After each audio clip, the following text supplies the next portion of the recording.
ఆసిఫాబాద్లో అన్యాయం జరగకూడదు కాబట్టి మనం అందరం కాంగ్రెస్ పార్టీని కాపాడాలనేసి విచ్చేసినటువంటి సోదరుడు అబ్దుల్ అన్న గారికి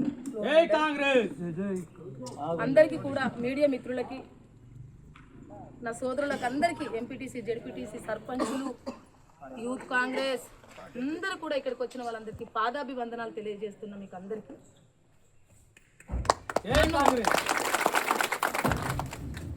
కాంగ్రెస్ పార్టీ ఏ పార్టీ గుర్తించినప్పుడు ఒక ఆదివాసీ బిడ్డను పార్లమెంటుకు ఒక ప్రతినిధి గొంతుగా నన్ను పంపించాలనేసి మొట్టమొదటిసారిగా టికెట్ ఇవ్వడం జరిగింది మెంబర్ ఆఫ్ పార్లమెంటుకి. అది నేను కాంగ్రెస్ పార్టీ అధిష్టానానికి రాహుల్ గాంధీ గారు, మల్లికార్జున ఖర్గే గారికి, మీనాక్షి నటరాజన్ గారికి, సోనియా గాంధీ గారికి, మా గౌరవనీయులు ముఖ్యమంత్రి గారికి, మా సీతక్క గారికి, సత్తుమల్లేష్ అన్న గారికి, టీపీసీసీ మహేష్ కుమార్ గౌడ్ అన్న గారికి అందరికీ కూడా నా అధిష్టానానికి నేను మళ్ళొకసారి పాదాభివందనాలు తెలియజేస్తున్నాను. దాని తర్వాత నేను నా పనితనాన్ని గుర్తించి తెలంగాణ రాష్ట్ర టీపీసీసీ వైస్ ప్రెసిడెంట్ ఇవ్వడం జరిగింది. అందులో భాగంగా ఒక ఆదివాసీ బిడ్డకు బడుగు బలహీన వర్గాలకి కాంగ్రెస్ పార్టీలో స్థానం కల్పిస్తే కాంగ్రెస్ పార్టీ రాబోయే రోజుల్లో బలం పుంజుకుంటుందనేసి మరి మళ్ళొక్కసారి ఆదివాసుల జిల్లా, బడుగు బలహీన వర్గాలు ఉన్నటువంటి జిల్లా, ఒక కుమ్రం భీం పోరాట గడ్డ కుమ్రం భీం జిల్లాకి ఇక్కడ ఉన్నటువంటి ప్రజలు, ఇక్కడ ఉన్నటువంటి కార్యకర్తలు, ఇక్కడ ఉన్నటువంటి నా కాంగ్రెస్ కుటుంబ సభ్యులందరూ కూడా ఒక ఆశీర్వాదం ఇచ్చి హక్కున చేర్చుకున్నారు. కాబట్టి ఈరోజు నాకు కాంగ్రెస్ పార్టీ నుంచి కుమ్రం భీం జిల్లాకు డీసీసీగా ఇవ్వడం అనేది జరిగింది. అంటే ఆసిఫాబాద్ కుమ్రం భీం జిల్లా district president, Congress party district ప్రెసిడెంట్గా ఇచ్చారు. ఇచ్చి 7 నెలలు గడిచిపోయింది. మరి 7 నెలలు గడిచిపోయిన తర్వాత నాన్ లోకల్ కిందికి నేను ఎట్లొచ్చిన సుగునక్క నాన్ లోకలు అని గాంధీ భవన్కి వెళ్ళి ఏం విచిత్రం అనిపించింది నాకు. ఎవరు లోకల్ అని నేను అడుగుతున్నా, ఎవరు ఇక్కడే పుట్టారని అడుగుతున్నా. నేను చెప్తున్నా, బరాబర్ చెప్తున్నా, నేను ఇక్కడ పుట్టినటువంటి బిడ్డ. నా పక్కనే ఉన్నాడు నా అయ్య, నా సొంత పెద్ద నాన్న. సిర్పూర్యు మండల్ పుల్లర బొగడగూడ అనేటువంటి విలేజ్లో పుట్టినటువంటి బిడ్డను నేను ఈ కుమ్రం భీం జిల్లాలో. అలాంటి బిడ్డను నాన్ లోకల్ అనడము చాలా బాధాకరం అనిపించింది. నా సోదరులే వాళ్ళు. అయినా తెలిసి అన్నారో తెలియకన్నారో నేనైతే తప్పకుండా నా సోదరులు నేను క్షమిస్తున్నాను. సోదరులారా, లోకల్ నాన్ లోకల్ కాదు సోదరులారా. కాంగ్రెస్ పార్టీ బలోపేతం, కాంగ్రెస్ పార్టీ సిద్ధాంతం, కాంగ్రెస్ పార్టీని మన కుమ్రం భీం జిల్లాలో జెండా పాతడానికి మనం అందరం ఐక్యంగా కొట్లాడవలసిన అవసరం, బాధ్యత మనందరికీ.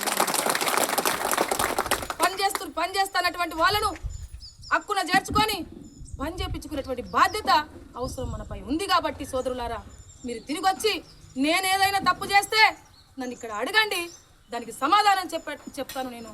దయచేసి మీరు ఒక కుటుంబ సభ్యులం, మనం బయటికి వెళ్ళి మన కుటుంబాన్ని మనం రోడ్డు మీద వేసుకున్నట్టు. కాబట్టి మీరు అది అర్థం చేసుకొని అధిష్టానాన్ని ధిక్కరించకుండా మీరు తిరిగి వస్తే చాలా సంతోషిస్తాను. నేను ఇప్పుడు కాదు కాంగ్రెస్ పార్టీకి వచ్చినట్టు కొత్త వ్యక్తిని నేను కాను. 1995లో నాకు తెలియని వయసు అప్పుడే 18 సంవత్సరాలు. ఆ వయసులో నేను మొట్టమొదటిసారిగా ఓటు అప్పుడే నేను ఎంపీటీసీని కాంగ్రెస్ పార్టీ నుంచి భారీ మెజార్టీతో నేను గెలిచినటువంటి వ్యక్తి. ఆనాటి నేటి వరకు ఎడ్యుకేషన్ పెంచుకొని ఉన్నా కానీ ఏ పార్టీలకు పోలేదు, నేను ఏది కూడా చేయలేదు. కాబట్టి పార్టీ నన్ను మళ్ళీ కాంగ్రెస్ పార్టీలోకి అందులోకి నేను రావడం అనేది జరిగింది. నాకు ఒక అవకాశం ఇచ్చి కాంగ్రెస్ పార్టీని బలోపేతం చేయడానికి, అందరినీ కలుపుకొని పోవడానికే నాకు ఒక బాధ్యత ఇచ్చారు. కాబట్టి సోదర భావంతో కాంగ్రెస్ పార్టీ సిద్ధాంతాన్ని ముందుకు తీసుకెళ్ళడానికి అందరినీ కలిసికట్టుగా కలుపుకొని పోతూనే ఉన్నా. ఈరోజు గాంధీ భవన్కి వెళ్ళినటువంటి మిత్రులు మరి నాకైతే కొత్త ఎవ్వరూ లేరు, అందులో అందరూ పాత వాళ్ళే. మరి మేమందరం పాత వాళ్ళము, సుగునక్కన మమ్మల్ని గుర్తించట్లేదు అంటే నాకు చాలా బాధ అనిపించింది. ఎవరికి దగ్గరనన్నా ఇలా డైరీ ఉందో లేదో తెలియదు, కానీ నేను మొత్తం మండలాల వారీగా ఇలా రాసుకొని చిన్న కార్యకర్త నుంచి పెద్ద కార్యకర్త వరకు ఫోన్లు చేసి అన్న మీటింగ్ ఉంది రండి అనేసి ఈ విధంగా నేను చెప్పేటువంటి వ్యక్తిని. నాకైతే వాళ్ళకందరికీ ఫోన్లు చేసిన, అందరితో మాట్లాడిన ఎన్నోసార్లు మీటింగ్స్లకు కూడా అటెండ్ అయ్యారు కొంతమంది. అందులో కొంతమంది అందులో 10% కాదు 5% మాత్రమే పాత వాళ్ళు ఉన్నారు. మిగతా వాళ్ళందరూ కూడా బీఆర్ఎస్ నుంచి వచ్చిన వాళ్ళు ఉన్నారు. ఆ బీఆర్ఎస్ నుంచి వచ్చిన వాళ్ళు కూడా ఒక 5% నేను చేస్తున్నటువంటి కార్యక్రమాలకు మాత్రమే వస్తారు. వాళ్ళందరూ కూడా కాంట్రాక్టర్లు, వాళ్ళందరూ కూడా పనులు చేసుకొని పర్సెంటేజ్ల కొరకు పనులు చేసుకున్నటువంటి వ్యక్తులు. అయ్యో తమ్ముడు అన్నలు మీరెందుకు అంత దూరం పోయినరు, మిమ్మల్ని ఎవరు పంపించారు అని అంటే నిజంగా నాకు చాలా బాధ అనిపించింది. ఒకరోజు ముందు 4వ తారీఖు నాడు రహస్యంగా నేను ఉన్న ఇన్ఛార్జి గారు శ్యామ్ నాయక్ గారు ఉన్నారు ఇక్కడ.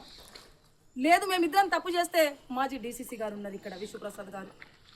నా దగ్గరికి వచ్చి సుగుణక్క నువ్వు తప్పు చేస్తున్నావని నన్ను మందరించనుండే, లేదా గౌరవనీయులు శ్యామ్ నాయక్ గారు ఇన్ఛార్జి దగ్గరికి పోకుండే, మేమిద్దరం కాకపోతే విశ్వప్రసాద్ సార్ దగ్గరికి పోనుండే.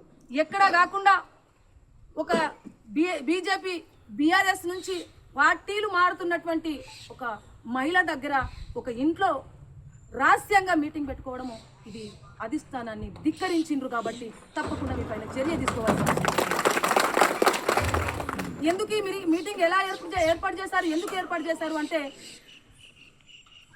ఆత్రం సక్కు గారు, అదేవిధంగా మాజీ డీసీసీ విశ్వప్రసాద్ సార్ గారు మమ్మల్ని రమ్మన్నారు.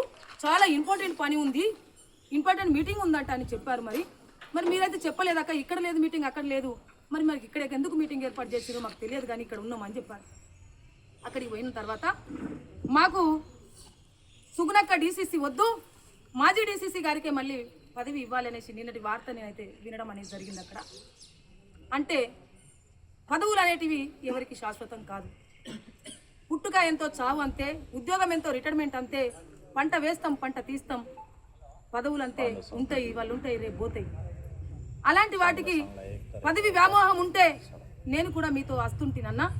కానీ ఈరోజు సుగుణక్క నాన్లోక అని ఒక ఆదివాసీ బిడ్డను, కుమ్రం భీం జిల్లా ఆదివాసీ గడ్డ, ఆదివాసులు 80% ఉన్నటువంటి గడ్డ, ఎస్సీ ఎస్టీ బీసీ మైనార్టీలు ఉన్నటువంటి ఈ గడ్డలో అందరినీ కలుపుకొని కాంగ్రెస్ పార్టీ పేద ప్రజల పార్టీ, గరీబ్ల పార్టీ, అభివృద్ధి చేసేటువంటి పార్టీ అందరూ కలుపుకొని పనిచేద్దామంటే అగ్రవర్ణాలందరూ ఆదివాసులను, బడుగు బలహీన వర్గాలను పక్కన పెట్టుకొని మరి ఎదగకుండా చేయడం అనేది ఇది అగ్రవర్ణాల కుట్ర అని కూడా ఈ సందర్భంగా తెలియజేస్తుంది.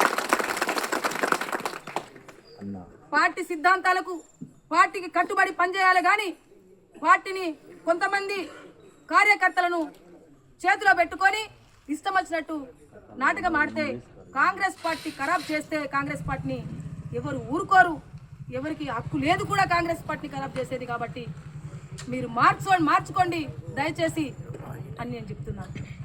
ఇన్ని రోజులు పిలవలేదు, 1 సైడ్ అట. నేను ఎట్లా 1 సైడ్ పోతాను? నాకు కాంగ్రెస్ పార్టీ ఒక బాధ్యత ఇచ్చింది.